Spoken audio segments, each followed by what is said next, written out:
Hola, ¿qué tal, amigas y amigos? Bienvenidas, bienvenidos. Soy Tomás González Correa y me da muchísimo gusto poderles saludar en una nueva emisión de Agenda Económica con nuestro especialista Melvin Ambrosio Vargas. Mi estimado Melvin. Tomás, muy buenas. Gustazo nuevamente aquí para sufrir un poquito con el tema económico, que siempre es el tema que nos atañe, que nos afecta o que padecemos. Y a propósito de que estamos grabando previo a la Semana Mayor, como se le conoce, los días santos, la Semana Santa, pues cómo va nuestra procesión, nuestro calvario, nuestra, ¿cómo se le llama? Via Crucis económico, mi estimado Melvin, cerrando ya el primer trimestre de este 2023, entrando al segundo, estamos grabando el 1 de abril, por cierto, aniversario de Agenda MX el próximo 24 de abril, así que aquí vamos a cumplir ya 14 años de andar metidos en esos sacos. Mi estimado Melvin, ¿cómo va nuestro Via Crucis económico? Ponnos las coronas de espinas. Muchísimas gracias, Tomás, y como siempre, gracias por la invitación y un saludo a tu apreciable público. ¿Qué ha pasado en este cierre de marzo 2023? Bueno, pues fíjate que sucedieron cosas muy interesantes respecto a la agenda económica, tanto de temas internacionales como en la parte nacional. Y vamos a comenzar con la más importante, ¿qué te parece? Pues resulta que en Estados Unidos quebraron 2 bancos sí, de un tamaño considerable, que esa fue uno de los bombazos que vamos a poner de marzo y que pues amenazó con ser un cisne negro precisamente ya cerrando el primer trimestre de 2023 en la quiebra de Silicon Valley Bank. O sea, problemático en términos financieros en sí mismo, pero problemático para el tema de lo que es la economía del conocimiento, que tiene que ver con el financiamiento a las nuevas tecnologías, a las startups, etcétera, etcétera, etcétera, ¿no? Es correcto, Tomás. Entonces, al anunciar precisamente que entra en problemas de quiebra, ¿sí? O de riesgo sistémico, así es como se conoce el concepto más técnico, de Silicon Valley Bank, bueno, pues amenazó esto con un efecto dominó que podría contaminar al sistema financiero internacional. Bueno, pues no conforme con la quiebra más grande que se tenga en los últimos años. La última fue el Mutual Bank de Estados Unidos en el 2009, precisamente con la crisis del subprime hipotecaria, quiebra otro banco, ¿sí? También en Estados Unidos. Entonces, a raíz de que quiebra el Silicon Valley Bank, pues también cierra otro banco llamado Signature Bank y también cierra una empresa que es Silvergate, donde pues hay un conglomerado precisamente de empresas startups. ¿Qué es una startup?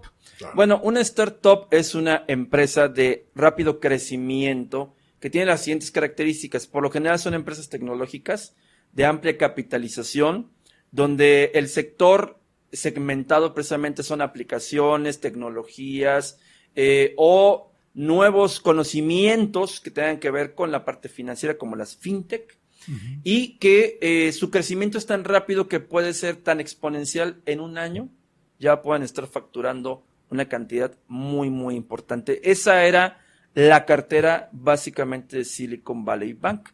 Entonces, ¿qué hizo la Reserva Federal de Estados Unidos a través de su fideicomiso para poder rescatarla? Bueno, pues ese fideicomiso tiene que ver con lo que pasó en 2009. Efectivamente, a raíz también de pues, los problemas que tuvieron con la crisis del 2009, pues del fantasma de que se pudiera contaminar a todo el sistema financiero y existía la quiebra masiva de los bancos. Claro. El primero que sale a escena es John Robinette Biden Jr. Claro. ¿Sí? Biden Jr. dice, ¿saben qué? El ahorro de las personas que tengan cuentas en Silicon Valley Bank está resguardado. Silicon Valley tenía un tope hasta de $250,000 por cuenta, pero este banco en particular, el 90% de su cartera eran empresas que estaban por arriba de los $250,000. Así que, bueno, Estados Unidos estaba ya centrando el foco de atención de una nueva crisis internacional, Tomás. O sea, claro. Ojo, estuvimos a un paso de una nueva crisis económica. Oye, a ver, ¿qué era el peor de los mundos? A ver, pandemia. Sí. Guerra. Y una crisis económica financiera global sería el pues acabose sería para la simplemente humanidad. agregarle una rayita más al tigre de todas las cosas que nos han sucedido en los últimos 3 años, y vamos a iniciar también con otra cosa que, aparte del Silicon Valley, estaba sucediendo del otro lado del mundo. Resulta que hay un banco europeo que también pidió una fuerte cantidad de dinero, el Credit Suisse. Este banco que pidió arriba de 24,000 millones de dólares y que tenía capital también de Emiratos Árabes, pues resulta que también entró en problemas. Hasta un cuarto del valor de sus acciones se cayó. Fíjate, un cuarto de su valor. Sí, un cuarto de su valor. Y yo digo, para un banco, o sea, quebrar 2 bancos en Estados Unidos. Primero, tú dices, wow, la economía más grande del mundo. Y de ahí, colapsar un banco en un país europeo y que su competencia lo compre, eso provocó que el superpeso, ¿te acuerdas del superpeso? Sí, claro. El superpeso, que bueno, peso fortachón, se cayó en tan solo 3 días. Digo, pasó de, ¿qué? De 18 pesos, 17,90. Se había roto el piso de los 18 pesos, que lo estuvieron celebrando muchísimo, y en 2, 3 patadas ya andaban 19 pesos. 17,90, de repente ya estaba en 18,50 y estaba rayando en los 19 pesos. Ahí está el superpeso. O sea, esa es la fragilidad de nuestra moneda ante riesgos sistémicos de un sistema financiero mucho más grande, y donde tuvo que dar un comunicado primero el presidente de Estados Unidos, número 2, la representante de la Cámara del Tesoro, que es Janet Jenner, y dijo, no hay ningún problema, ya está protegido esto, ciudadanos norteamericanos. Y de ahí Jerome Powell, presidente de la Reserva Federal, dijo, tranquilos. Pero, ojo, esta quiebra de los bancos fue provocada principalmente por el efecto de la inflación. ¿Te acuerdas de la inflación? Claro. La inflación es un fenómeno que le está pegando a Estados Unidos, le está pegando a México, y la Reserva Federal ha tenido que aumentar sistemáticamente su tasa de interés. En esta última decisión de política monetaria incrementó 25 puntos base. México ya incrementó a partir del 30 de marzo 25 puntos base, y es a manera de política espejo con exactamente relación a la Reserva Federal. Y ahora tenemos una tasa de interés interbancaria de equilibrio del 11.25%, la tasa más alta que se tenga registro desde la fundación del Banco de México, la 14ª, ¿sí? Decimocuarto aumento consecutivo de tasa de interés. ¿Por qué aumentamos la tasa de interés? Para poder controlar los efectos de la inflación. ¿Ya terminamos con la inflación? No, Tomás. A ver, fíjate lo que también ha sucedido. Ya platicamos un poco al Silicon Valley. No, pero a ver, dices, el tema de la inflación le pega a estos bancos. ¿Cómo es que le pega este aumento de la tasa de interés por parte de la Reserva? Lo que sucedió fue que por el aumento de la inflación, la política monetaria es aumentar la tasa de interés para hacer más caro el dinero y la gente ahorre. Pero fíjate que el efecto fue muy interesante hacia la parte bancaria. Ajá. Porque Silicon Valley había comprado bonos del Tesoro norteamericano a 5 y a 10 años. Entonces, ¿a quién le pega el aumento de la tasa de interés? Pues obviamente a valores como los bonos gubernamentales de 5 años. Como el valor del bono bajó y había comprado un montón Silicon Valley, pues era un momento de deshacerse. Y eso es bien interesante, Melvin, por lo siguiente. Los bonos gubernamentales usualmente en un portafolio de inversión suele ser muy seguro. Sí, es de largo plazo, no tienes las grandes ganancias, pero lo proteges de la inflación de alguna manera. Usualmente eso es lo que se dice, es la parte segura de un portafolio de inversiones. Pero resulta que pues, no funcionó, o sea, para lógica, Silicon Valley no, porque la naturaleza de los clientes son startups, claro, empresas de tecnología. Y también este otro Signature Bank también prestaba a muchas empresas de criptomonedas. Ahí es donde como que viene la controversia entre las nuevas tecnologías de la información y el sistema financiero. Y se fortalece la hipótesis de que los bancos centrales deben de seguir controlando la economía. O sea, ese es un acierto para la Reserva Federal, porque dicen, ojo ahí, está muy padre lo que están haciendo, pero puede haber una crisis. Entonces, cuando se quieren deshacer de los bonos, la gente empieza a sacar su dinero. Y para poder evitar una fuga de capitales, claro, bueno, pues entonces empiezan a realizar estos ajustes. se crea una nueva figura llamada Silicon Valley Bridge, o puente, por parte de la Reserva Federal, pero no duró mucho. El 17 de marzo, Silicon Valley Bank se declara en bancarrota bajo la protección del capítulo 11 norteamericano, es decir, se va a concurso mercantil. Alguien lo tiene que comprar, está totalmente en quiebra. Y esa fue la historia de Silicon Valley. En 2 días, el mundo tembló porque el efecto le pegó a Europa, le pegó a las bolsas asiáticas y todas las bolsas estaban en negativo y el superpeso se depreció hasta en un 15% en un día. Y es que, a ver, la historia financiera mundial siempre viene el gran fantasma de la Gran Depresión de 1929, que hoy eres multimillonario y mañana eres un miserable, no tienes nada. Y además revivió el triste recuerdo, Tomás, del error de diciembre. Claro, fatídico error de diciembre. A ver, y para allá iba yo con la siguiente pregunta respecto a qué.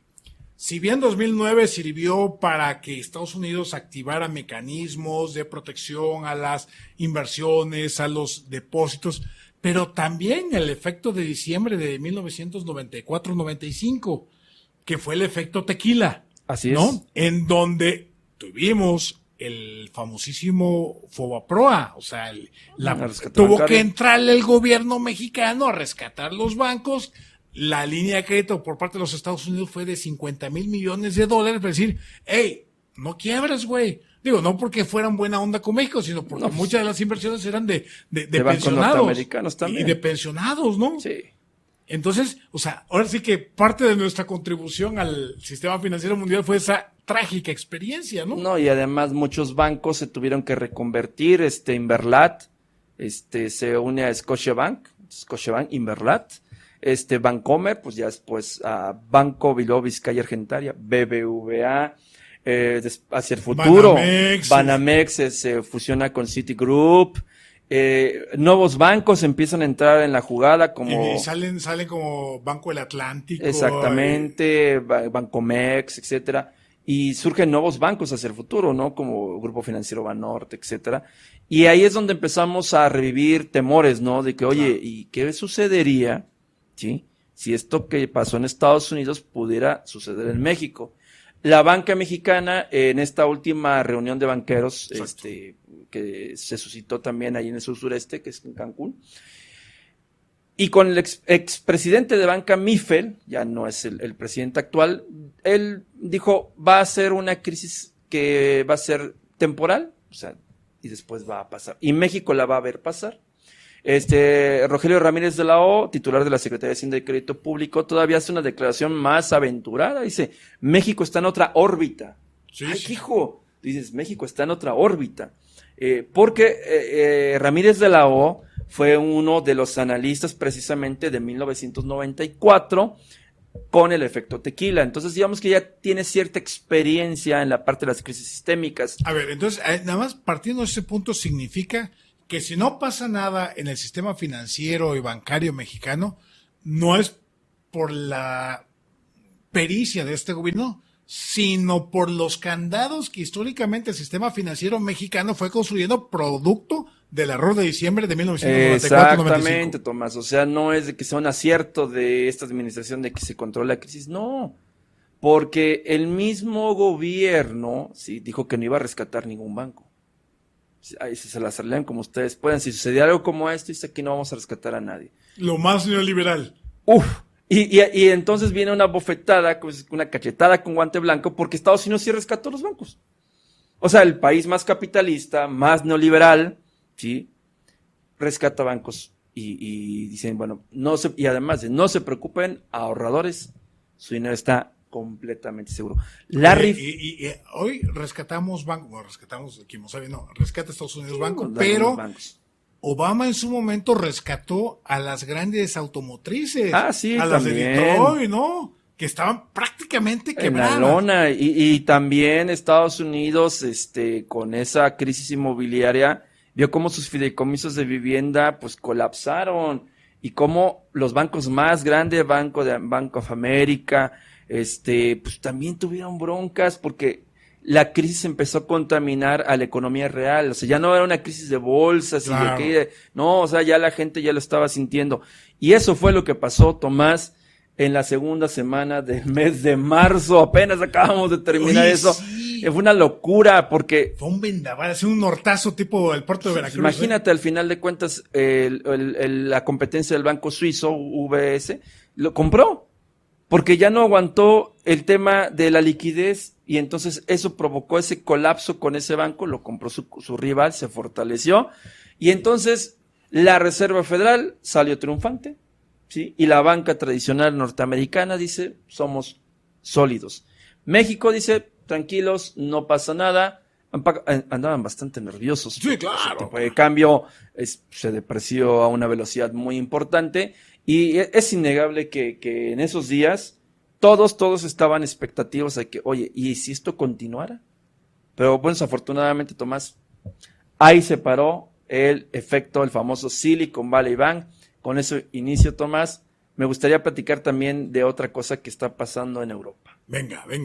Bueno, Tomás, el Saxo Bank es un banco también internacional, lanza sus cisnes negros. ¿Te acuerdas que platicábamos los cisnes negros allá por diciembre de 2022? Sí. Y creo que ya llevamos 3 al día de hoy de los 10 que ya habíamos vaticinado. Uno, dijimos que la inflación iba a seguir siendo el fantasma que iba a castigar al año 2023. Número 2, los efectos internacionales que sucedieran con la relación México-Estados Unidos. Y número 3, los fenómenos internacionales como los de Saxo Bank. Bueno, Saxo Bank predijo en diciembre que Francia iba a tener un colapso con Emmanuel Macron. ¿Y qué crees?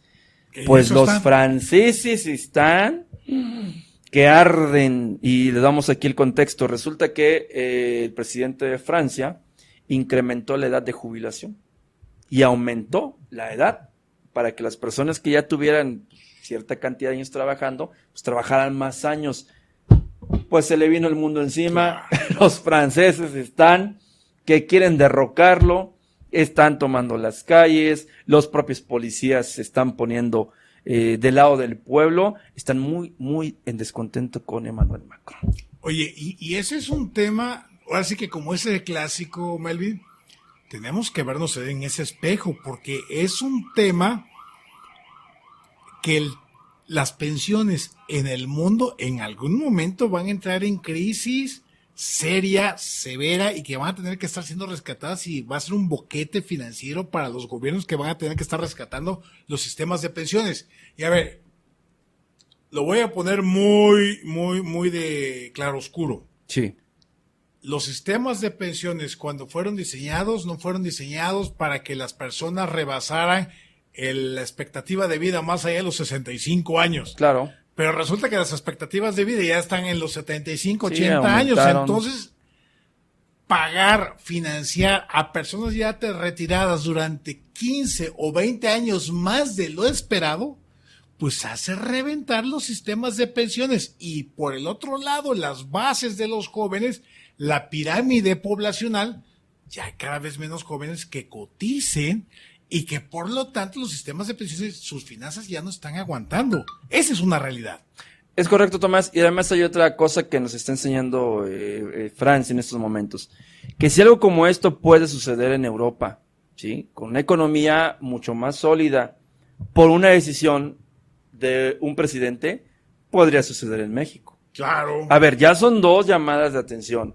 Una es un efecto en el sistema financiero norteamericano que se pudo haber contagiado en México, y qué bueno que no se dio, hablando de la Semana Santa, Dios nos libre de que hubiera sido una crisis sistémica incontrolable en nuestro país. Número 2, advertencia número 2, si eso le pasa a Emmanuel Macron por querer aumentar la edad en las pensiones, ¿sí? ¿Qué podría suceder en México si se tomara una decisión como esa el día de mañana? Cuando vemos que se están tomando decisiones de política económica que tú dices, ¿cómo es posible que las tomen sin consultar a la población? Claro. Es como una llamada de atención y decir, miren lo que está pasando en Europa, podría suceder en México con un descontento masivo por alguna decisión que se tome.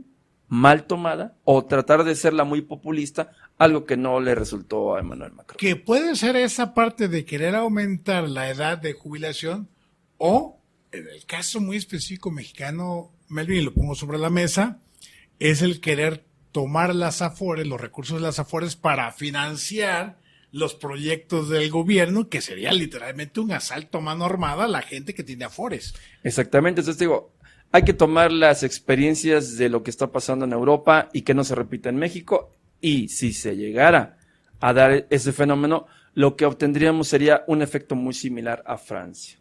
Eso sería también algo muy peligroso, ya que, bueno, pues se ha presumido de una estabilidad y de que las cosas van muy bien, pero pues Tomás, o sea, ahora tocaré otro tema dentro de la agenda económica nacional. Y digo, ¿cómo va el tema de la inflación? Regresando otra vez al punto medular que no lo vamos a soltar. A nuestro fantasma. Hasta que no se resuelva, Tomás, porque dice ahorita el comunicado, la inflación se moderó a 7.2% más de lo esperado. Y todo el mundo aplaude, y todo el mundo escribe y dicen, oye, ya la inflación bajó. Tomás, ¿realmente nuestro kilo de tortilla ya bajó? Sigue estando en 20 pesos. Pero, en términos generales, no, es que la inflación ha tenido una desaceleración y ya está cediendo. A ver, si el Banco de México te está aumentando la tasa de interés, es porque se viene todavía el problema de la inflación otro trimestre más, o sea, 3 meses más, estimado público. Ahora, ¿qué fue lo que más subió y bajó de precio en marzo de 2023? Bueno, pues tuvimos grandes sorpresas respecto a muchos bienes de la canasta básica. El huevo continúa a la alza. ¡Qué huevos con el huevo! Seguimos con el problemón del tema del huevo. Ya se supone que para este mes que viene se debe haber restituido la cantidad de huevo que se produce en Estados Unidos y el efecto de la especulación tendría que bajar. Pero, estando ya al cierre del mes de marzo, el huevo sigue siendo uno de los productos que incrementó hasta el 15% de su valor en esta última quincena. Estoy hablando de la segunda quincena de marzo. Estamos hablando también del tema del maíz. El maíz es una situación que agrava principalmente los bolsillos de las familias mexicanas porque no es sustituto para el maíz, Tomás. Sí. Y si un mexicano consume tortillas, también consume empanadas, gorditas, o sea, la comida, la gastronomía chilaquiles mexicana está basada en el maíz y todos sus derivados. Y entonces, si te está anunciando el Consejo Regulador de la Tortilla y el pequeño industrial que va a aumentar el precio, esa fue la segunda quincena de marzo, bueno, pues te está diciendo que el precio del insumo básico, que es el maíz como tal, pues va a seguir aumentando. Y lo cual significa que nuestra comida diaria sigue estando cara. Entonces, fíjate, solamente estoy tocando 2 productos, pero me falta la leche, ¿sí? Me faltan 19 productos de la canasta básica, el aceite, que también es algo que no baja de precio, ¿sí? 1 litro de aceite de soya, digamos el más fifí, 52 pesos, Tomás. Hay una recomendación, compra manteca. También. Que es más saludable y dicho por nutriólogos y más sabrosa. Claro. Una mayonesa chiquitita, 125 gramos, 30 pesos. Un esquite de ese de vasito, 25 pesos. Entonces, a ver, explícame la inflación, y pues igual también lo pongo sobre la mesa. Explícame la inflación del 7.2% cuando las familias mexicanas siguen pagando lo mismo o más por una canasta básica para 4 miembros de una familia, y estoy hablando de 4 miembros, en la segunda quincena de marzo. ¿Dónde está el avance del combate a la inflación? Bueno, pues sí, que bajó el precio del gas, sí, efectivamente. Que bajó por ahí tal vez el precio del jitomate. Que el precio del gas baja de entrada porque ya la temporada de frío ya pasó. Exactamente. No, o sea, no es un éxito de política económica. No, pero la electricidad sube. Entonces digo, bueno, a ver, ¿de qué estamos hablando? No, algunos precios bajan, eso es normal en las economías, pero estamos hablando de promedios generales a escala nacional. ¿Sí? A ver, y es importante decir de dónde venimos en materia inflacionaria. Venimos de inflaciones del 2, 3%, cuando mucho, 1.5, 2%, es decir, una inflación muy razonable dentro de una economía como la mexicana, y hablar de 7, 8 y hasta casi los 9 puntos porcentuales de Sí, que inflación llegamos. era altísima. Es correcto. O sea, quienes tenemos la memoria histórica, digo, porque leemos, no porque estemos viejos, recordamos la época en que de verdad, o ibas a un lugar para cotizar cualquier producto, ibas al otro día y ya estaba caro 100 veces más, Es correcto. ¿no? Entonces, esos son nuestros fantasmas mexicanos que no quisiéramos que regresen. Entonces, cuando ya habíamos logrado inflación de 2%, 3% máximo, hablar de un 7% sigue siendo altísima, aunque nos digan, nos quieran matizar, ya bajó, sí, pero que me digan un éxito cuando esté en 2%. No, porque es una de las tasas de inflación más altas en los últimos 22 años, Punto. o sea, punto. Y vaya, busquemos el producto que ustedes quieran, desde los nutritivos hasta los no nutritivos. Refrescos, sí, que fue también de las cosas que más subió de precio en marzo. Estoy hablando ya de trimestralmente, ya no solamente por quincenas, hablo de 3 meses consecutivos. Si te aumenta el precio de la tortilla, si te aumentan el precio del huevo, la leche no deja de ceder también en centavos, pesos. Estamos hablando que es el desayuno de 126 millones de mexicanos, Claro. en promedio, ¿sí? Y que esas personas, a pesar del aumento del salario mínimo, ¿sí? Del 20% del salario mínimo, no pueden resarcir el impacto del aumento de los precios, a pesar de que ya aumentaron el salario. Y también se vino un efecto que es el efecto faro. Claro. O sea, el efecto faro solamente alumbra hacia la distancia porque aumentaron el salario mínimo, donde un segmento de la población, que tal vez está en gobierno, que tal vez está en cierto tipo de empresas, va a gozar de los aumentos de un salario mínimo. Por ahí los demás, pues se tendrán que rascar con sus propias uñitas, porque a ellos no les va a llegar Sí, no. mira, aquí está tu bono de incremento. No, pues la gente está de a pie. Tiene que estar trabajando diariamente para poder subsistir. Y si tú me dices, oye, es que ya bajó la inflación, pues los invito a salir y comprar. Eso. En el mercado, en el supermercado, en la tiendita. Y dime si tu ticket, aquí tengo un ticket de compra, ¿sí? Tengo un ticket de compra. Y yo lo comparo con la quincena anterior. O sea, ni siquiera, ni siquiera necesitas esperar 6 meses para ver el diferencial. Nada. Entonces, o sea, tú quieres entender la economía real, sal, compra, y entonces compruébame que la inflación se moderó. O sea, regresamos, Melvin, a ese gran debate entre la macroeconomía, los números macroeconómicos bien, pero la microeconomía, la de la calle, la de la casa, estamos jodidos. Definitivamente, porque el mexicano tiene que nutrirse de algún modo. Y entonces, como el precio de la carne de res es alto, pues buscamos la carne de pollo, ¿sí? Y si tú me estás diciendo que el precio del huevo no baja, digo, porque también consumimos bastante pollo en el país, pero el precio del huevo sigue estando alto. Oye, es que ya hasta las alitas están carísimas. Las alitas también es algo muy interesante. Platicábamos hace unos cuantos minutos sobre la gentrificación. ¿Qué es la gentrificación, Tomás? Es tomar los bienes que eran de forma artesanal o los bienes de un insumo más barato, los bienes del pueblo, pues. O sea, la que consumía la flota, que las alitas, que la hierba santa, que el mezcal. Te vendían un litro $1, o sea, una cosa así. Y ahora no, porque ahora tenemos una nueva figura de esquema económico donde empezamos a rescatar precisamente esos productos y se empiezan a vender mucho más caros en restaurantes de lujo o simplemente porque son modas y alguien los redescubrió y te lo sirven en un plato muy bonito a un precio bastante alto. Entonces, fíjate cómo también funciona la gentrificación en la economía.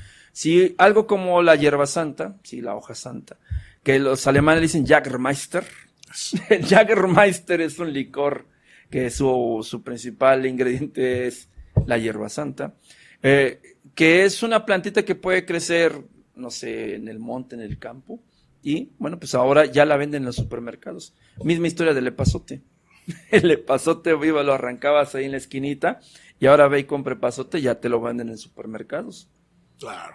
Porque, bien empaquetadito y toda la cosa, ¿no? Porque es una consecuencia natural de que lo que teníamos gratis, Tomás, ahora tiene un valor.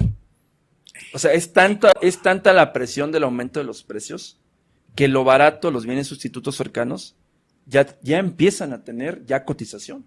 O sea, que el valor agregado no es otra cosa más que embolsarlos. Sí, porque cuando lo regalaban, pues la gente los tiraba y no lo apreciaba.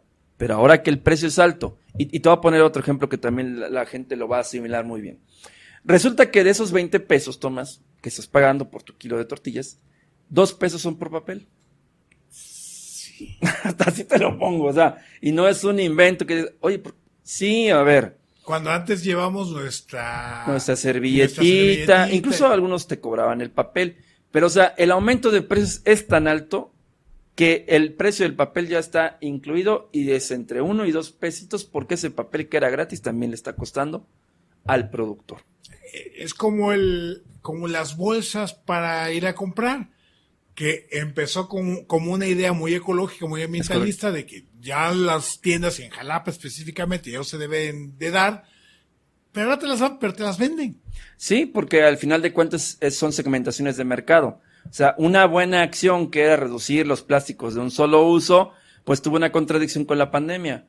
Aumentó porque pues todo el mundo ahora pide comida en línea, pues mega empaquetado eso, ¿no? 3, 4 envolturas. Pero contradicción porque en el supermercado no te dan bolsa.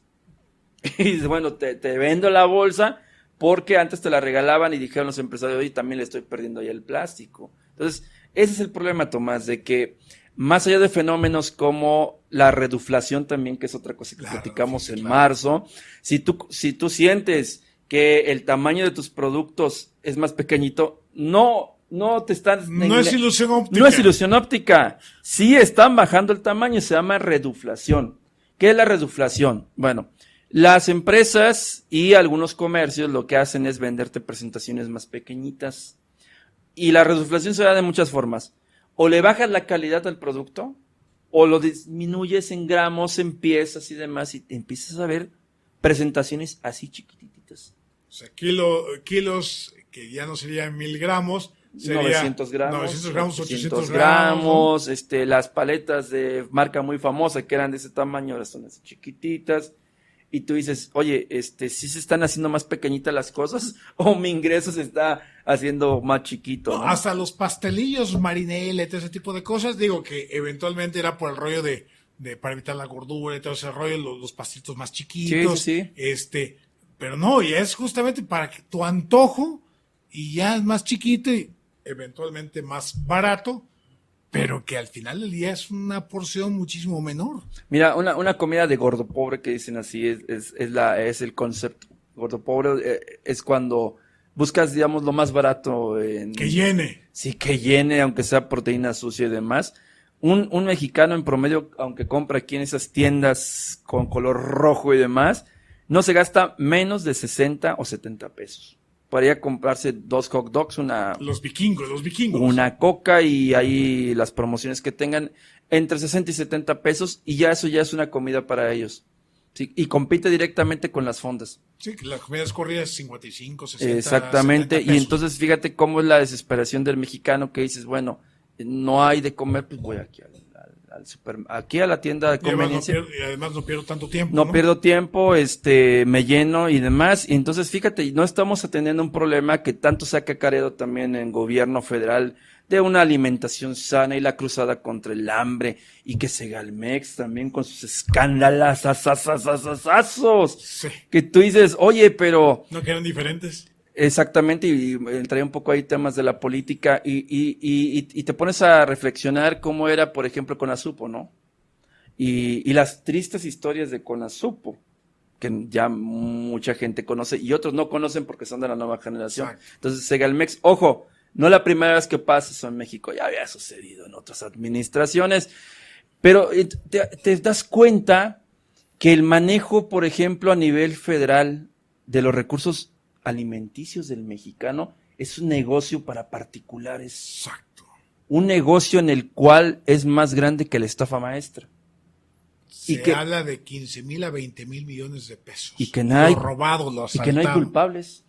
Y que no hay señalados. Cuando en otros gobiernos de otros países, lo primero que estaríamos requiriendo es que el titular rinda cuentas o renuncie. Investigación, y si se tienen los datos, al bote y pena de tantos años.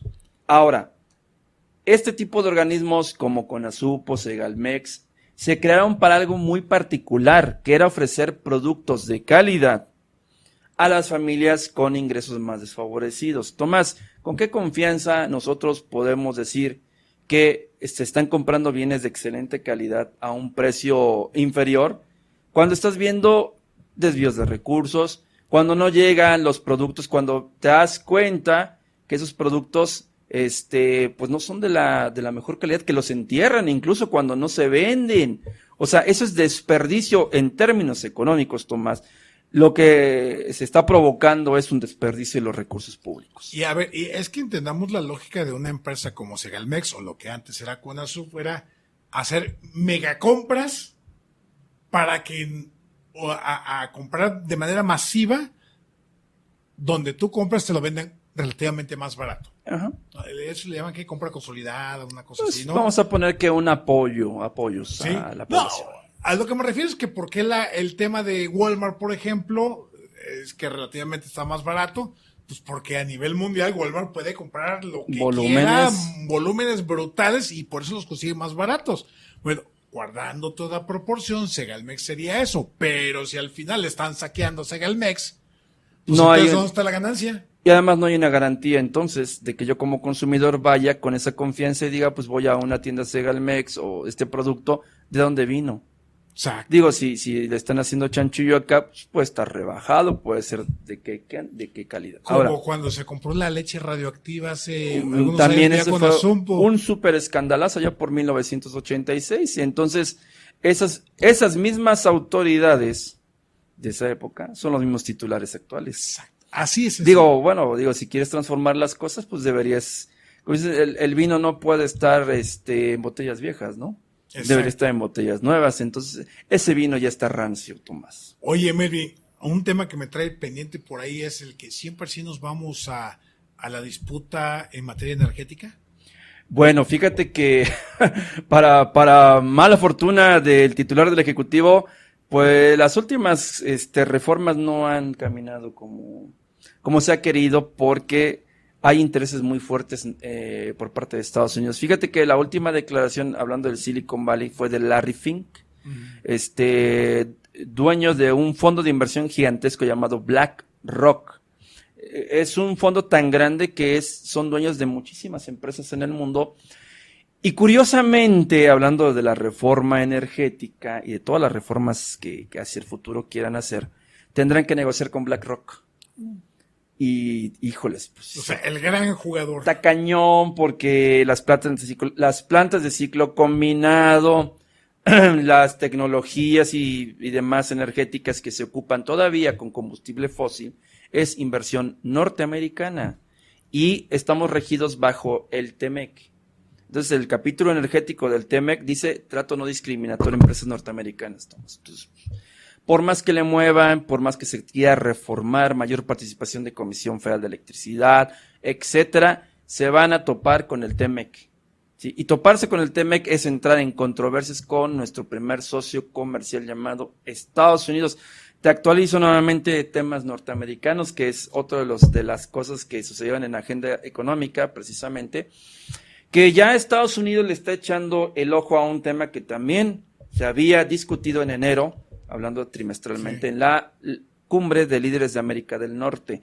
En la agenda, en esta reunión de los tres mandatarios, tocaron tema migratorio, que, híjoles, qué terrible lo que sucedió en el norte del país. Qué tragedia hizo. Pero fíjate, fue uno de los temas de la agenda de los líderes de la cumbre de América del Norte, tema migratorio, con este escandalazo terrible y pues lamentable, ¿no?, que pasó en el norte del país. Y tema de seguridad nacional con el fentanilo. Híjoles. Ya, vaya. Mal y de malas con los Mal y de mala con los norteamericanos. La amenaza de que los congresistas norteamericanos declaren a los cárteles de la droga como grupos terroristas. Imagínate, o sea, hablando en términos económicos, ¿cómo le pegaría eso a México? Y una supuesta invasión que también iba a suceder aquí en nuestro territorio por parte de las fuerzas norteamericanas, después desmintieron que no, etcétera. Pero para allá va precisamente el tema de los líderes de la Cumbre de América del Norte, que mientras México no tenga la certeza de tener un sistema donde se garantice la seguridad del ciudadano, del empresario y del extranjero, seguiremos estando ante los ojos de las autoridades norteamericanas, porque pueden ver como una amenaza comercial, y no estoy hablando de temas políticos en este caso, sino como una amenaza comercial que se rompan los lazos internacionales simplemente por caprichos o por desidias. Y que además desperdiciemos, Melvin, la gran oportunidad a propósito del nearshoring. Otro temazo que también, qué bueno que lo tocaste. Fíjate que el nearshoring es como la palabra de moda, ¿no? Para nuestro público, nearshoring es la relocalización industrial. Y relocalizar industrialmente algo es que se venga un capital muy grande de otro país. No necesariamente Estados Unidos. El capital puede venir de China, puede venir de Italia, puede venir de España, de Alemania, del país que se te antoje, Tomás. Pero la tendencia del nearshoring en el primer trimestre del 2023 son empresas chinas. Empresas chinas que están llegando a nuestro territorio y que se están haciendo bastante competitivas y que están ofreciendo mejores condiciones salariales y se están robando los talentos de las otras empresas porque dicen, oye, mira, acaba de llegar una nueva empresa que me está ofreciendo mejores condiciones laborales donde voy a poder crecer y demás. ¿Qué ha pasado con las otras empresas que ensamblan en México? Bueno, han tenido controversias con Estados Unidos. La última fue con la fábrica de Panasonic, en Silao, también la parte automotriz, que no quedaba muy claro. Después se resolvió la controversia. Entonces, puras controversias y paneles de controversia laborales, porque te acuerdas que había un gran conglomerado llamado CTM, ¿sí? Entonces, los trabajadores, cuando quieren discutir sus condiciones salariales, todavía tenían que recurrir al dinosaurio. Y eso fue lo que pasó en la planta de Silao, de General Motors, que querían hacer un nuevo sindicato y no los dejaba la CTM, porque dicen, no, pues tienes que estar afiliado acá. Vienen los norteamericanos, se quejan. Capítulo laboral del TMEC. Ojo ahí, dice, porque no estás cumpliendo con una de las normativas que es precisamente la libre elección del sindicato que tú quieras. Entonces, fíjate, estamos luchando contra un dinosaurio, ¿sí? Que aglomera servicio automotriz, la Amotac, por ejemplo, ¿sí? Estamos luchando contra el dinosaurio que tiene cantidad enorme de sindicatos en el país y viene el nearshoring. Constellation Brands, ¿te acuerdas? Sí, también claro. Es otro super anuncio para el estado de Veracruz, 5,500 millones de dólares del 2023 hasta el año 2026. Vaya, ya acondicionaron la vida, no, una cosa chulada. Controversia sindicato. Que como es un sindicato del norte del país, excluyeron a los sindicatos locales y entonces, Tomás, ya no es la reactivación económica, ya no es el nearshoring, ya no es un pleito entre facciones que se quieren pelear el control de los agremiados. Oye, aquí hay un tema, una persona que está generando, se está convirtiendo en la sensación en términos políticos de un país vecino como es El Salvador, pequeñito, pero que su presidente ha logrado bajar las tasas delincuenciales y de asesinatos de manera, no voy a cuestionar el tema de los derechos humanos, eso es harina otro costal, pero en materia económica, el presidente Bukele de El Salvador está logrando la pacificación de El Salvador de manera tal que la gente ya puede salir a la calle. Wow, okay. Y que a lo mejor anda en las marometas de eventualmente buscar reelección y como está muy chavo, igual entronizarse para los próximos 40 años, quizás sea su proyecto. Pero en un contexto como eso, cuando un régimen político, gubernamental, le dice a los inversionistas, oigan, aquí ya está pacificado, ya los maras, eso de... Sí. Ya todos están en una super cárcel. La cárcel más grande de Latinoamérica. Así es, ¿no? Y que los hemos visto en muchísimas escenas y videos. ¿Qué tan posible, digo, independientemente del tema del personal calificado, que ese es otro boleto dentro del nearshoring, pero imagínate que digan, pues nos vamos a El Salvador e importamos de México profesionales, ingenieros, digo que no creo que tenga El Salvador, por ejemplo, esa posibilidad que requiere una empresa o empresas de ese tipo, pero ¿qué tan posible es que un país como El Salvador, pequeñito, con la garantía de un presidente como el que tiene una gran popularidad de cerca del 90% de El Salvador, de la población, empieza a comerle el mandado a un país como México con todos los problemas que estás diciendo? Vaya, fíjate que acabas de tocar un tema medular dentro del análisis económico y geopolítico. Nayib Bukele es un presidente fuera de serie. Es un presidente muy joven, con un perfil empresarial. ¿Cuál sería la primera diferencia entre un presidente y el otro? Uno dona todo su sueldo, o dona una parte muy importante de su sueldo a causas sociales. El otro no. El otro sé que no lo hace. Incluso se pelea aquí a ver quién gana más, si el consejero del INE, el presidente, o a ver quién gana más. Y allá no, porque inmediatamente lo que hizo Nayib Bukele, bueno, pues mi sueldo no es significativo, no lo necesito. No lo necesito, soy empresario. Bueno. Primer cosa contra la que tuvo que luchar Nayib Bukele, porque es un estudio de caso la cárcel, porque sí, choca con los derechos humanos, que con la Cruz Roja, que con Amnistía Internacional, que con un montón de cosas. Pero él tiene por lo menos 3 o 4 declaraciones que son brutales. Dice, bueno, y si tanto se preocupan los cuerpos de seguridad, derechos humanos, ¿por qué no mejor rescatan a los pandilleros y se los llevan a su casa? Tómala, ¿no? Como diciendo, a ver, se los regalamos, ¿no? Se los regalamos, es un problema que no es de ahorita, ¿no? Se tiene bastantes años y que es derivado precisamente de la migración. Bueno, primero de una intervención militar muy cruenta en El Salvador, donde pues prácticamente pues es una guerra civil, ¿no? Y que expulsó a muchos salvadoreños hacia Estados Unidos y que allá se juntaron en pandillas en California, en Los Ángeles, y crearon pues 2 grandes facciones, ¿no? Le recomiendo la película Voces Inocentes. ¿Es correcto? Que retrata muy bien esta situación que estás comentando, que fue grabada aquí en México, si no mal recuerdo. Así es. Se lo recomiendo, para no spoilearla, para el que no la haya visto. Claro. Eso contextualiza lo que estás planteando. Pues, 0 spoilers, pero exacto. Y hay otras también por ahí, que es Barrio 3, etcétera.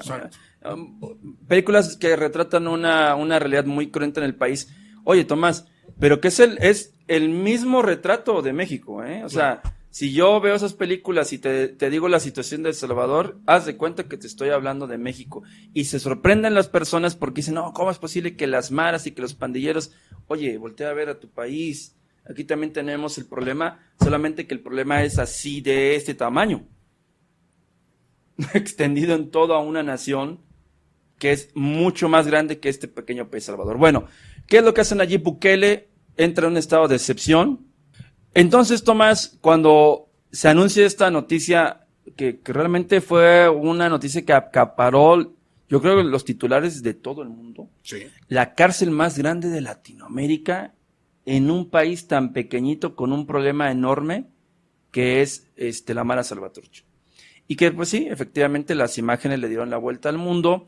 Y vaya, la decisión que tomó este presidente, pues no es una decisión que cualquiera puede tomar, Tomás, realmente. Fue aplaudido por algunos, fue criticado por otros, pero bueno, pues aquí en México volteamos a ver y lo primero que hizo fue criticar, por ejemplo, a Perú.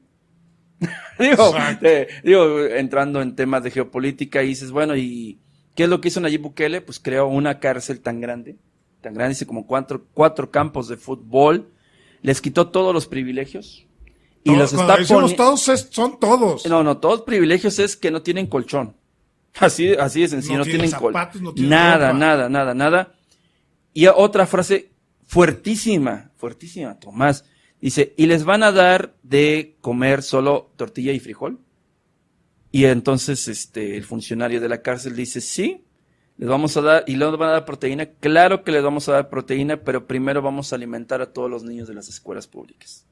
Cuando terminemos de alimentar a todos los niños de las escuelas públicas, vamos a alimentar a las madres solteras. Y de ahí vamos a alimentar a los adultos mayores. Y si sobra, se los vamos a dar a las mascotas. Oye, eso es brutal, Tomás. Claro, claro. En una economía globalizada, en una economía donde todo el mundo está en el TikTok metido, ¿sí? Y suscríbanse y vámonos en TikTok también. Claro. Entonces, todos estamos viendo entretenimiento, que el Super Bowl, oye, que vienen los partidos y que estamos comprando en línea. Y una realidad cruda de un país como El Salvador es que, oye, resolvieron un problema en menos de un año. Argentina voltea a ver y dicen, oigan, en los noticieros en Argentina, aquí hubo 48 muertos, dice, y este cuate no se esperó y tomó acciones. Oye, en México no sé cuánto llevamos. 150,000, rebasamos ya la cifra en este gobierno y lo que falta. Entonces tú dices, oye, ¿qué está pasando? O sea, en un país tan pequeñito, sí, con un problema de 128,000 maras que había. Oye, pues, México también es un país que tiene una cantidad de eventos que tú dices, bueno, oye, ¿eso no está afectando la economía? Tomás, claro que está afectando la economía de las familias, porque yo con qué confianza voy a salir en la noche a comprar. ¿Con qué confianza nosotros podemos voltear a ver estados de la República que eran muy seguros y que ahora ya no lo son? Guanajuato, o estados donde ya sabíamos que había un problemón y no se ha resuelto, que la técnica de la estrategia de los abrazos y no balazos no ha funcionado en absoluto y que le está pegando al bolsillo de los mexicanos porque no tenemos una certeza jurídica y no tenemos una certeza en donde vamos a tener beneficios a largo plazo si el problema llegara a escalar a otros niveles, porque le estás contestando a Estados Unidos y no estás contestando como El Salvador. Es un problema interno, no se meta en nuestra soberanía, nosotros lo vamos a resolver y no resolvemos nada. Entonces, ese era otro de los cisnes negros que también hemos vaticinado en 2022, en diciembre de 2022, que el tema de la inseguridad en cualquier momento se puede convertir en un cisne negro que puede afectar a la economía de todo el país, no solamente de los estados más calientes, sino que puede afectar al grado de que se convierta en un tema internacional por el tema del fentanilo. Así de sencillo, Tomás. Oye, y después de este viacrucis nacional, internacional, centroamericano y todo lo demás, ¿cómo está nuestro viacrucis veracruzano? Bueno, el estado de Veracruz con sus hermosas playas, sus pueblos mágicos, sus ciudades metropolitanas, que bueno, voy a hablar objetivamente de todo lo que está pasando en el estado de Veracruz. Veracruz es un crisol de muchas cosas que están sucediendo. Voy a hablar primero en primera instancia de la inflación. La inflación en Veracruz es de 7.7%. 7.7%. Estamos por encima de la media nacional. Wow. Ya nada más con ese dato empiezo. Ya sentí escalofríos. Sí, porque dices, bueno, la inflación no ha bajado en tu estado. O sea, ha bajado a nivel nacional, pero en nuestro estado sigue estando por encima de la meta inflacionaria del Banco de México, que es 3% más o menos, un punto porcentual, y está arriba del 7.2, que fue la última cifra que publicó el Banco de México en esta segunda quincena del mes de marzo. Entonces, en temas inflacionarios seguimos por arriba. ¿Qué ha pasado con el crecimiento económico? Bueno, estamos ya prontos a conocer el dato del crecimiento económico en el estado de Veracruz, pero hasta el día de hoy todavía no se ve un avance en crecimiento económico en términos generales. O sea, seguimos varados en la carretera. Seguimos todavía con las llantas ponchadas, con la maquinaria desvielada y sin gasolina. Pues más bien parada. La maquinaria está parada porque tenemos tantos recursos, Tomás, y hablamos del tema del petróleo. O sea, Veracruz es un estado rico en todos los sentidos. Tenemos energéticos, tenemos limón, piña, jitomate, caña de azúcar, ganadería, café, ganado, y tú dices, oye, pues somos un estado tan rico, ¿y por qué nos despegamos? ¿Sí? Por lo general, cuando las cosas no van bien dentro de las empresas, es porque pues el gerente no está funcionando. Y en este caso, pez por la cabeza se pudre, exactamente, entonces aquí es el hecho de que necesitamos una visión o una altura de miras de personas que nos estén gobernando y que no solamente vayan por el tema recaudatorio, que es muy padre, estar reemplacando y estar pagando verificaciones, padrísimo eso. Wow. Pero, oye, ¿eso como para qué nos beneficia si no hay inversión? Hoy es que vino Constellation Brands, sí. Constellation Brands es una de tantas empresas que deberían estar llegando al estado de Veracruz de un estado que tiene 8 millones de habitantes, dices, pues apenas va a beneficiar a 2,000 personas directamente y 10,000 alrededor. Oye, necesito más inversión, no nada más una cervecera. Claro. Y que se promociona porque hay bastante agua en el estado de Veracruz. Los invito a todos, ahorita en la época de estiaje, a promocionar que tenemos un montón de agua, ¿sí? Entonces, bueno, a ver, agua, dicen que tenemos un montón de agua, bueno, perfecto. Capital humano, tenemos una cantidad de estudiantes universitarios enorme, sin empleo, Tomás.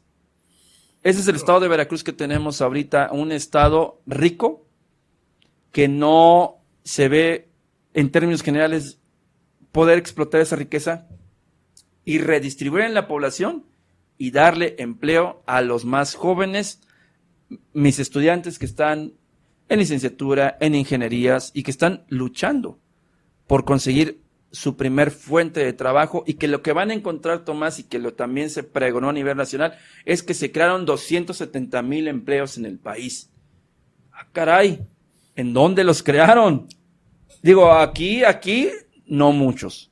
Los siervos de la nación. Sí, tal vez a lo mejor hacia el norte, hacia el Bajío, hacia, no sé, cualquier otro estado, pero aquí no vemos esa cantidad de los 270,000 empleos, cifra histórica de creación de empleos, bajó la tasa de desempleo y demás.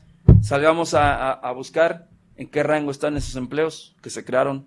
Un salario mínimo, 2 salarios mínimos, ¿en qué rango están? Ahora, eso es lo que está pasando en términos macroeconómicos con el crecimiento y la inflación. Entonces, seguimos todavía estancados en el crecimiento económico porque no estamos en el ranking de las primeras economías que crecieron, por lo menos en el ITAE, que es la última cifra que se publicó. Pues está Querétaro, sí. Tiene industria automotriz, tiene aeroespacial. Exactamente. Y Veracruz, casi en el fondo de la tabla. Ahí nos está peleando Guerrero, sí, Oaxaca, y tú dices Chiapas, y tú dices, híjoles, seguimos siendo el sur-sureste descapitalizado. Oye, es que se vienen las grandes inversiones, que el Tren Maya, que el corredor transísmico. ¿Dónde está el corredor transísmico, Tomás? ¿Dónde están las grandes inversiones? Oye, si de lengua me como un taco, maestro. Pues me dicen que la petroquímica, sí, pero esos ingresos se van a la federación, Tomás.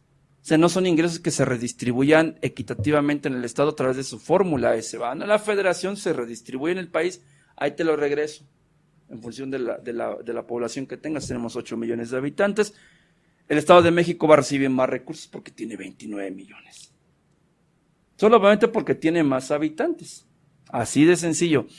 A ver, vámonos por sectores económicos. ¿Cómo estamos en el campo veracruzano? Muy bien. A ver, el campo veracruzano tiene sus bemoles. Cuando empezamos a ver que los problemas de la sequía han afectado, van a empezar a afectar a ciertos cultivos, el precio del azúcar está incrementándose, Tomás, ahorita, porque hay una escasez de azúcar en el mundo. Entonces, ahí puede ser una oportunidad para el estado de Veracruz, porque los futuros del precio del azúcar van a la alza. Hay un tema interesante. El tema ganadero, bueno, realmente los apoyos de las diferentes pues dependencias están llegando a los pequeños productores. ¿Dónde y en qué montos? ¿Cuál fue la última gran feria que has visto que realmente se haya apoyado al pequeño productor agrícola o ganadero? ¿Está parado ahorita? Oye, no hay absolutamente nada. Y oye, a ver, ahorita que dices la ganadería, Veracruz tiene el mayor hato ganaderos, es lo que se presume. Sí. Es fundamentalmente una ganadería extensiva, es decir, el rancho, el pastoraje y lo demás. Mientras que hay otros lugares con ganadería intensiva, es decir, encerrados, dándoles alimentos, etcétera, etcétera. Ni siquiera, Melvin, hemos explotado la idea de una ganadería orgánica que nos haga un diferenciador que nos permita que nuestros productores ganaderos ganen más con su carne por ser parte de una ganadería extensiva. Ganado libre de estrés, ganado bien alimentado con pasto, etcétera, etcétera. O sea, ni siquiera eso hemos logrado.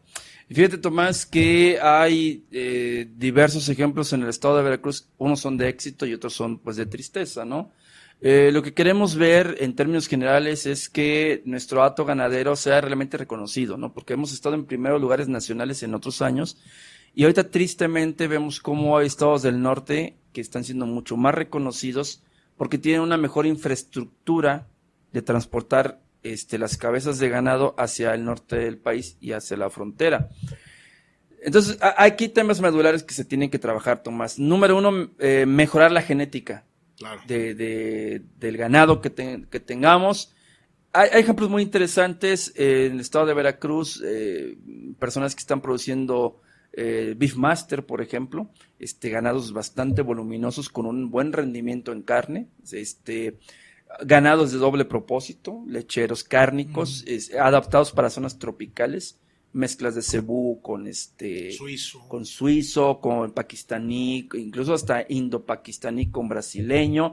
Entonces, hay digamos que interesantes ejemplos en el propio estado de Veracruz. Pero son esfuerzos privados. Sí, no una política de Estado. Sí, Tomás, a ver, aquí estos premios nacionales, o sea, aquí tenemos premios nacionales en el estado de Veracruz de Beefmaster. O sea, que van a competir a Texas y ganan primer lugar.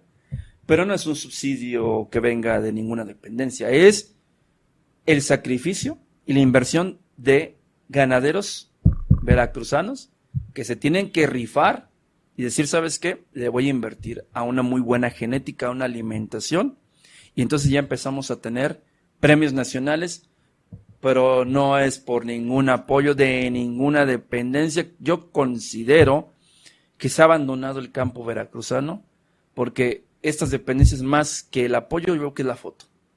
Es como la foto y la dice, foto no, del Ilang, está bien bonito, bien chulo el asunto, pero yo sigo viendo al productor de café que cierta empresa transnacional le sigue comprando en 4 pesos el kilo, y eso ha sido en los últimos 6 años y no ha cambiado en absoluto. Le siguen pagando a 4, 5, y si bien le va, Tomás, a 6 pesos su kilo de café.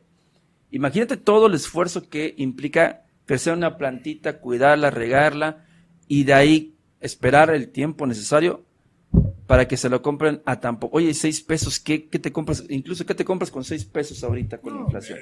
Ni un chicle, cabrón. No, pero además, ni siquiera... Regalado, se lo están regalando. Ni siquiera hay una política gubernamental que le diga a los productores, la zona de Jalapa, Teocelo, Jico, Coatepec, oigan, armemos marcas propias. Claro. Y démosle una certificación, bosque de niebla. Claro. ¿No? La altura tal y todo lo demás, que eso les va a garantizar un mejor precio y vender directamente desde el productor con su marca propia, los productores con sus marcas propias, hacia el exterior.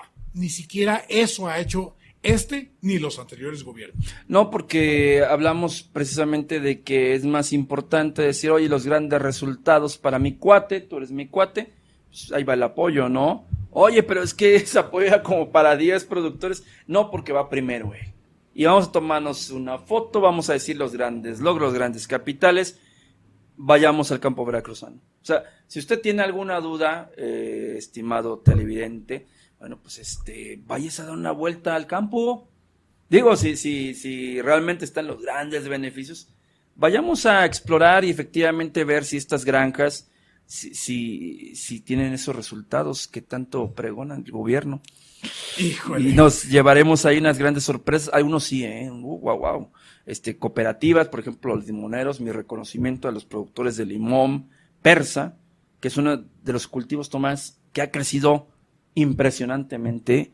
Somos potencia en ese sentido. La piña también es una cosa bárbara, es una cosa chula que tú dices, oye, mira, hay ejemplos, Tomás, el chayote de Actopan, el mango que pues, fíjate, hay un ejemplo. Pero también hemos perdido la presencia del mango. Es lo que te quería decir, mira, a ver, tenemos producción de malanga, de chayote, de chile habanero, en esta región de Actopan, Alto Lucero, Coma, pues, vaya, producciones muy buenas, Tomás. Pero si hablamos del mango, ahí es un triste ejemplo de cómo algo tan valioso se ha ido perdiendo también por desidia y no apoyar a los productores. Entonces ya no somos primer lugar de mango, o sea, es Jalisco. Fíjate, con dos centros mangueros tradicionales, uno es Actopan y el otro era fundamentalmente Chacatianguis en la cuenca del Papaloapa. Sí. ¿No? Pero es lo que te decía, ya no los veo en el escenario nacional. Y ahorita me estás diciendo que es ¿qué? ¿Jalisco? Jalisco, el estado de Jalisco La y municipios potencia. de Jalisco son los municipios que más producen mango en el país. Y digo, mango ataulfo también, que pues, El más rico, más sabroso, digamos que carnoso. el que digamos que se modificó para que pudiera llegar a un mercado un poquito más grande como es Estados Unidos.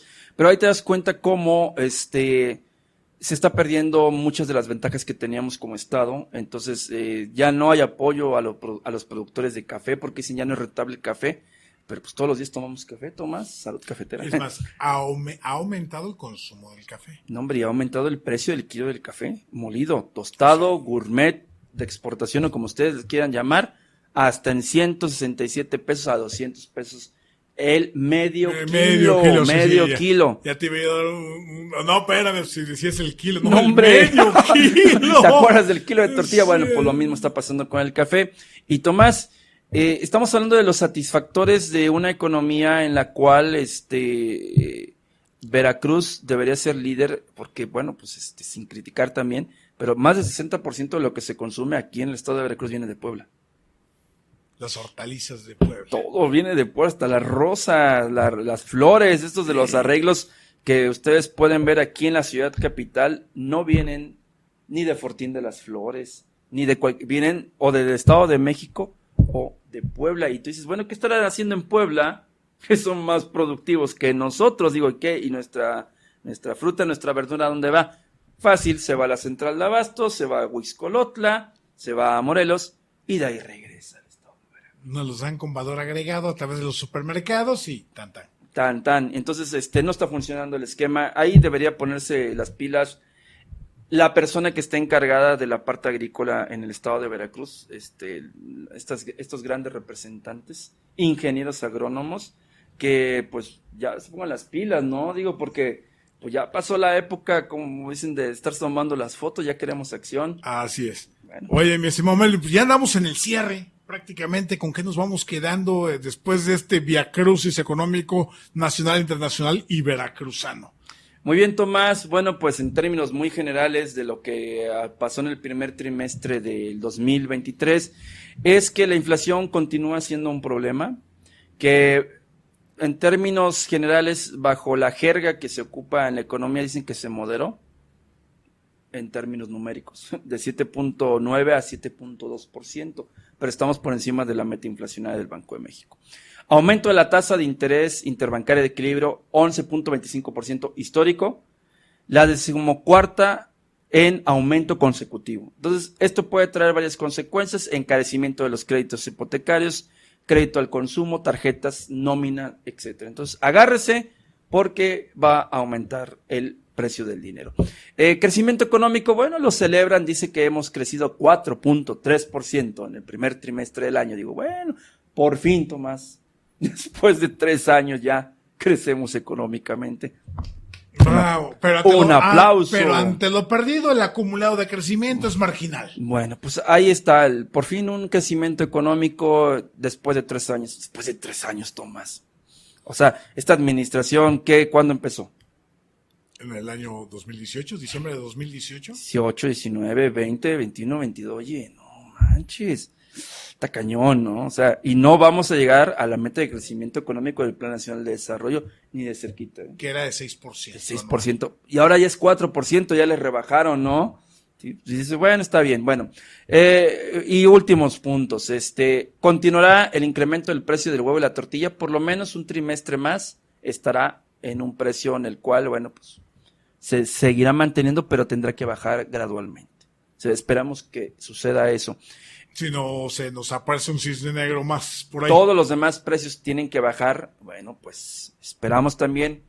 Ese es el diagnóstico, que en este trimestre tiene que haber una moderación donde el público ya pueda apreciar que efectivamente sí están bajando los precios en 3 meses, Tomás. Tenemos 3 meses, o sea, vamos a llegar a mitad del año y esos precios tienen que bajar de algún modo. La cuesta de enero se extendió enero, febrero, marzo. Y va a la siguiente, va a abril. Porque también, mira, por mucho de las vacaciones y todo eso, pues los precios son altos. Definitivamente. Último, ¿habrá o no habrá recesión económica en Estados Unidos? ¿Qué es lo que dicen los analistas de financiero Bloomberg, que fueron los que predijeron con su modelo estadístico? Bueno, para noviembre de 2022 ellos habían anticipado que la recesión económica en Estados Unidos tenía un 100% de probabilidad. Después de lo que pasó con Silicon Valley Bank, con el aumento de la tasa de interés, hay mucha especulación de que Estados Unidos entre en recesión económica en el segundo trimestre del año. O sea, estamos a horas de Estamos así de saber si vamos a continuar con estos efectos, pero ahora con el efecto norteamericano y una amenaza más que no la voy a descartar porque también la voy a mencionar. Donald Trump ahorita tiene un proceso judicial donde lo están acusando de ciertos desvíos de dinero hacia a una actriz de cierto tipo de cine. Triple X. Entonces, dice el presidente, es una estrategia para sacarlo de la boleta electoral como me hicieron a mí. Digo, híjole.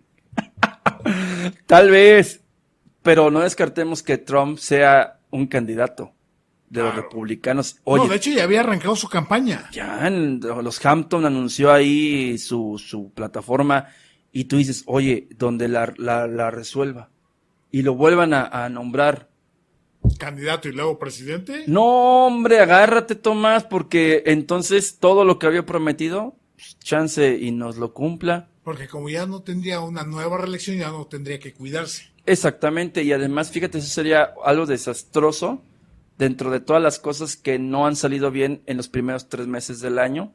Y digo, ya tuvimos 2 advertencias. Una en Europa con Emmanuel Macron, tomó una muy mala decisión, una decisión que él pensó que iba a beneficiar a la población y mira, ahorita tiene unas revueltas terribles. Y luego, pues, el sustito que tuvimos con Silicon Valley Bank, nada más como para recordarnos, ojo, la economía más poderosa del mundo también puede tener quiebras bancarias y México dice, no, pues aquí no pasa nada. Hasta el momento no, Tomás. Afortunadamente. Mi estimado Melvin, Tomás, siempre un gustazo enorme. Nos vemos en un mes para hablar si se cumplió o no el escenario del estancamiento económico en los Estados Unidos, de la recesión. Amigas y amigos, gracias por acompañarnos en este viacrucis económico con mi buen amigo Melvin Ambrosio Vargas. Soy Tomás González Corro. Saludos.